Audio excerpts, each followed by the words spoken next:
രാത്രി 10 മണി കഴിഞ്ഞുള്ള ഈ ലക്ഷണങ്ങൾ സ്ട്രോക്കിൻ്റെ സൂചനയാവാം. സൂക്ഷിക്കുക. നമസ്കാരം, ഞാൻ സുനിൽ പ്രഭാകരൻ. എത്നിക് ഹെൽത്ത് കോഡിലേക്ക് സ്വാഗതം. സ്ട്രോക്ക് എന്നത് ശരീരത്തെ എത്രത്തോളം പ്രതിസന്ധിയിലാക്കും എന്ന് നമുക്ക് എല്ലാവർക്കും അറിയാം. പ്രത്യേകിച്ച് രാത്രികാല സ്ട്രോക്കാണ് ഏറ്റവും അപകടകരമായ അവസ്ഥ സൃഷ്ടിക്കുന്നത്. പലപ്പോഴും ഇതിൻ്റെ ലക്ഷണങ്ങൾ പ്രകടമാകുന്നതും രാത്രിയിൽ തന്നെയാണ്. രാത്രി 10 മണിക്ക് ശേഷം ശരീരം കാണിക്കുന്ന ചില ലക്ഷണങ്ങൾ നിസ്സാരമായി കാണരുത്. എന്തൊക്കെയാണ് രാത്രികാല സ്ട്രോക്കിൻ്റെ ലക്ഷണങ്ങൾ എന്ന് നമുക്ക് മനസ്സിലാക്കാം.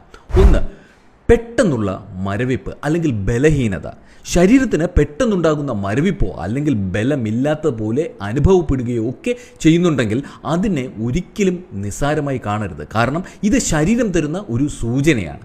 നിങ്ങൾക്ക് ശരീരത്തിൻ്റെ ഏതെങ്കിലും ഒരു വശത്ത് ഇത്തരം മരവിപ്പ് അല്ലെങ്കിൽ ബലഹീനത, ബലമില്ലാത്ത അവസ്ഥ തോന്നുന്നുണ്ടെങ്കിൽ ഉടൻ തന്നെ ഹോസ്പിറ്റലിലെത്തുക.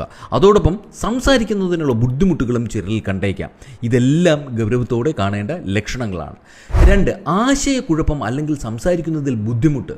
രാത്രിയിൽ ഉണ്ടാകുന്ന പക്ഷാഘാതത്തിൻ്റെ പ്രധാന ലക്ഷണങ്ങളിൽ ഒന്നാണ് ആശയക്കുഴപ്പമോ അല്ലെങ്കിൽ സംസാരിക്കുന്നതിനുള്ള ബുദ്ധിമുട്ടോ. ഇത്തരം അവസ്ഥകൾ ഒരിക്കലും നിസ്സാരമായി കാണരുത്.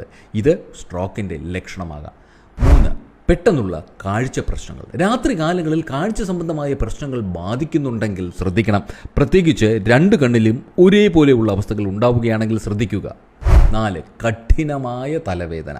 നിങ്ങളിൽ തലവേദന ഒരു സ്ഥിരം രോഗാവസ്ഥയാണെങ്കിൽ പോലും പെട്ടെന്നുണ്ടാകുന്ന കാരണങ്ങളില്ലാത്ത തലവേദന നിസ്സാരമായി കാണരുത്. കാരണം ഇത് സ്ട്രോക്കിൻ്റെ ലക്ഷണങ്ങളിൽ പ്രധാനമാണ്. ഇത് നിങ്ങളുടെ ഉറക്കം പോലും നഷ്ടപ്പെടുത്തുന്ന തരത്തിൽ എത്തിക്കാം. 5, ബാലൻസ് നഷ്ടപ്പെടുക. ശരീരത്തിൻ്റെ ബാലൻസ് പെട്ടെന്ന് നഷ്ടപ്പെടുന്ന അവസ്ഥയും അല്പം ശ്രദ്ധിക്കണം. ഇത് സ്ട്രോക്കിൻ്റെ മുന്നറിയിപ്പാണ്.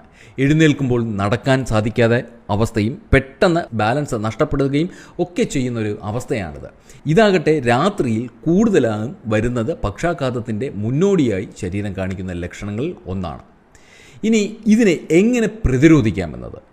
എപ്പോഴും ആക്റ്റീവായി ഇരിക്കുക എന്നതാണ് ഏറ്റവും പ്രധാനം. കൂടാതെ അമിതമായി ടെൻഷൻ അടിക്കാതിരിക്കുക. അതോടൊപ്പം യോഗ സ്ഥിരമാക്കുക. തലച്ചോറിൻ്റെ ആരോഗ്യത്തെ സംരക്ഷിക്കുന്നതിന് പ്രത്യേകം ശ്രദ്ധിക്കണം. പുകവലി, മദ്യപാനം പോലുള്ള ദുശീലങ്ങൾ ഒഴിവാക്കുക. കൂടാതെ ആരോഗ്യകരമായ ഒരു ജീവിതശൈലി നിലനിർത്തുക.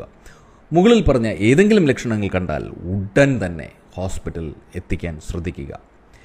നമ്മളെപ്പോഴും ശ്രദ്ധിക്കുന്നൊരു കാര്യം, ചില നിസ്സാരമായ